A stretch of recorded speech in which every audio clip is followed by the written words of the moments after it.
ఇవాళ బళ్ళల్లో మధ్యాహ్న భోజనం ముఖ్యమైనది, చదువు మిధ్యాహ్నం అయిపోయింది. చదువు ఎవడికి అక్కల్లా. భోజనంలో గుడ్డెట్టారా, గడిది గుడ్డెట్టారా, అన్నం తినేవాడు కోడిగుడ్డు పెట్టడం ఏంటంటే బుద్ధి ఉందా లేదా? చదువుకోమని లేకపోతే వెళ్ళిపోమని చెప్పండి. కోడిగుడ్డు కోసం వస్తావు నువ్వు. పైగా ఈ గుడ్లు లెక్క రాయాలి మాస్టర్లు, వాళ్ళ కర్మ కాలిపోయి. చదువు చెప్పక్కల్లా. ఎన్ని గుడ్లు వెళ్ళాయి, ఎన్ని గుడ్లు మిగిలే, ఎన్ని గుడ్లు మధ్యలో పేలే, ఎన్ని గుడ్లు ఈ మాస్టర్ తినేసాడు. ఇంక వీడు చదువు ఎందుకు చెబుతాడండి?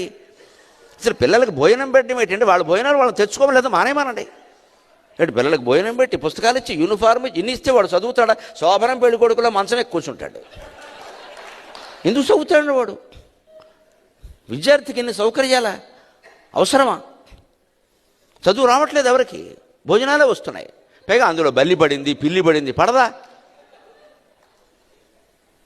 ఆ వండి పెట్టే వాళ్ళకి డబ్బులు ఉండవు. ఎక్కడి నుంచి ఇస్తారు? ఎంతమందికి ఇస్తారమ్మా? ధార పోస్తారు ప్రభుత్వం వాళ్ళు. ఎక్కడి నుంచి ఉన్నాయి డబ్బులు? ఇక్కడ నీ డబ్బులు పెట్టి నువ్వు చదువుకో, నీ అన్నం నువ్వు తిను, నీ బట్టలు నువ్వు కట్టుకో, నీకు ఇష్టమైతే చదువు. ప్రభుత్వం పని ఏమిటంటే, ఉభయ తెలుగు రాష్ట్రాల పెద్దలందరూ వింటారు నా కెమెరా ద్వారా కాబట్టి చెబుతున్నా, ప్రభుత్వం కర్తవ్యం బాగా చదువు చెప్పడం తప్ప పుస్తకాలు ఇవ్వడం, బట్టలు కుట్టించడం, అన్నం పెట్టడం కాదండి.